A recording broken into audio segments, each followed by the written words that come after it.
Bienvenidos a una nueva clase de Farmacología 3, donde nos toca ver fármacos antiinfecciosos, ¿sí? Entre estos fármacos tenemos los antibacterianos, los antivíricos y los antimicóticos, que incluyen los antibacterianos, antivíricos y antimicóticos, combaten la infección. Estos fármacos están desarrollados para ser lo más tóxicos posibles contra el microorganismo infectante y también lo más seguro posible para las células humanas. Es decir, que están hechos para provocar una toxicidad selectiva. A ver, producir sustancias, ¿sí? Estas drogas que combaten las bacterias y los hongos es relativamente sencillo porque son células que son muy diferentes a las células humanas. Pero en cuanto a los virus, es un poco más difícil fabricar estos fármacos sin perjudicar a la célula humana, porque los virus pierden su identidad dentro de estas células humanas y reprograman la célula para que produzca partículas del propio virus. Es como si se camuflaran dentro del cuerpo humano. Comportarse de diferente manera. Pueden comportarse como bactericidas o como bacteriostáticos. Los bactericidas producen la muerte de los microorganismos responsables del proceso infeccioso. Los bacteriostáticos inhiben el crecimiento bacteriano, aunque el microorganismo va a permanecer viable. Es decir, que una vez que se suspenda el antibiótico, ese microorganismo puede recuperarse y volver a multiplicarse. El hecho de que un agente sea bactericida o bacteriostático depende principalmente de su mecanismo de acción, su estructura y la concentración alcanzada en el sitio de infección, tipo de germen, tamaño del inóculo, tiempo de acción y fase de crecimiento de la bacteria. La eliminación de las bacterias va a necesitar de la participación de las propias defensas del organismo infectado. Para la mayoría de las infecciones, ambas clases de antibióticos permanecen igualmente eficaces, pero si el sistema inmunitario está debilitado o la persona tiene una infección grave, un antibiótico bactericida suele ser más eficaz.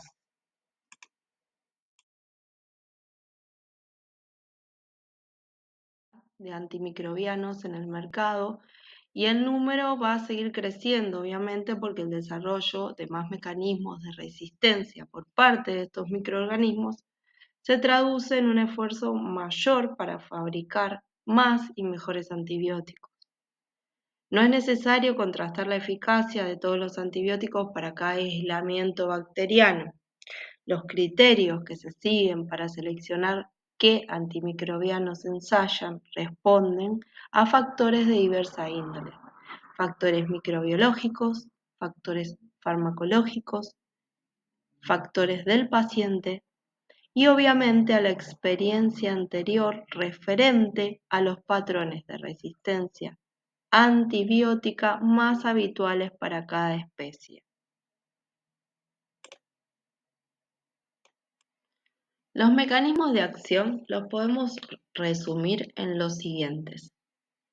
La inhibición de la síntesis de la pared celular en diferentes fases de esta síntesis, la desorganización de la membrana citoplasmática, lo que conduce a la desintegración celular, la inhibición de la síntesis de proteínas para actuar sobre ribosomas, interferencia en la síntesis o el metabolismo de los ácidos nucleicos, antimetabolitos que bloquean la síntesis de ácido fólico, también forman parte del mecanismo de acción por su espectro antibacteriano, es decir, que el conjunto de agentes patógenos que son afectados por las concentraciones del antibiótico que se pueden alcanzar en el paciente sin causar toxicidad.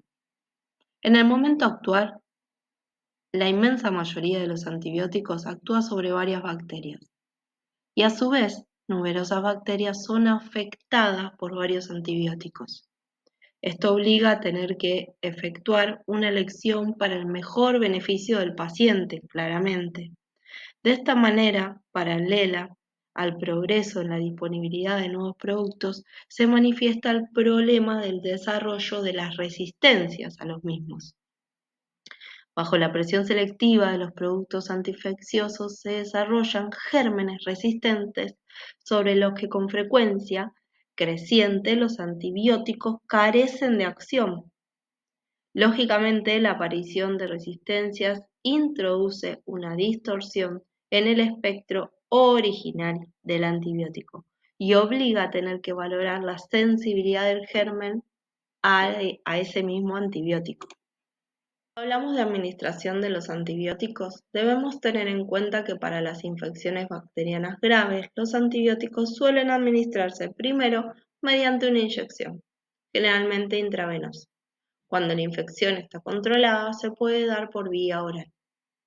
Los antibióticos deben ser ingeridos hasta que el microorganismo infectante sea eliminado del cuerpo, un proceso que puede requerir varios días tras la desaparición de los síntomas. Dejar el tratamiento demasiado pronto puede provocar una recaída o bien estimular el desarrollo de las bacterias resistentes. Por esta razón, los antibióticos suelen ingerirse durante varios días después de que haya desaparecido toda evidencia de infección. Los antibióticos se usan no solo para tratar infecciones, sino también para prevenirlas. Para que resulte eficaz y con el fin de evitar que las bacterias desarrollen resistencias, la terapia preventiva debe ser de corta duración y el antibiótico debe ser eficaz contra la bacteria en particular. Por ejemplo, una terapia preventiva consiste en tomar antibióticos mientras se viaja, para evitar la famosa diarrea del viajero.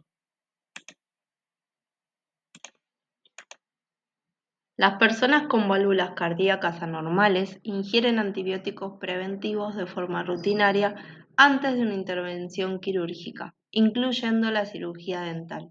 Estas personas tienen un mayor riesgo de contraer una infección en las válvulas cardíacas, como endocarditis, por bacterias que normalmente se encuentran en la boca y otras partes del cuerpo. Dichas bacterias pueden ingresar en el flujo sanguíneo durante la cirugía y alcanzar las válvulas cardíacas dañadas. Los antibióticos de tipo preventivo también pueden ser ingeridos por los individuos cuyo sistema inmunitario no es totalmente eficaz, como los que padecen leucemia, reciben quimioterapia para un cáncer o en el caso de los enfermos con SIDA. Por otro lado, las personas sanas que se someten a cirugía con alto riesgo de infección, como la cirugía mayor ortopédica o la intestinal, también pueden tomarlos. Por desgracia, los antibióticos a menudo son usados sin que exista realmente una buena razón para eso. Por ejemplo, con frecuencia se aplican incorrectamente para tratar enfermedades víricas como resfriados y gripe, enfermedades que pertenecen a virus y no a bacterias. Causar una reacción alérgica, como suele ocurrir con la penicilina, o bien puede provocar otros efectos no buenos para la salud. Estamos hablando de efectos colaterales. Por ejemplo, los aminoglucósidos pueden dañar los riñones y el oído interno. El tratamiento antibiótico puede mantenerse a pesar de los efectos colaterales, en especial si es el único eficaz contra la infección que padece el enfermo. El médico compara la importancia de estos efectos con la gravedad de la infección para seguir adelante con el tratamiento antibiótico. Ahora, si hablamos de fármacos antivíricos, tenemos que saber que pueden actuar interfiriendo con cualquiera de los procesos por los que pasa un virus para replicarse, reproducirse en el organismo. Es decir, que pueden interferir en la adhesión a la célula, en la incorporación a la misma, en la eliminación de su cubierta para liberar su material genético y en la creación de nuevas partículas víricas por parte de la célula. Debido a que los virus solo pueden replicarse dentro de las células y usan las mismas vías metabólicas que las células sanas, los fármacos antivíricos suelen ser más tóxicos para las células humanas que los antibióticos. Otro problema de estos es que los virus pueden desarrollar resistencia a ellos con gran rapidez. Los micóticos pueden ser aplicados directamente en la zona donde se desarrolla una infección micótica, en la piel u otra superficie como la vagina o el interior de la boca. También pueden ser suministrados por vía oral o inyectados. Por lo general, estos fármacos causan más efectos colaterales que los antibióticos. También suelen ser generalmente menos eficaces, por lo que las infecciones micóticas son difíciles de tratar y suelen hacerse duraderas, crónicas. El tratamiento suele durar varias semanas y debe repetirse por lo menos 2 veces. Hemos llegado al fin de una nueva clase. Muchas gracias por su atención. Nos vemos la próxima.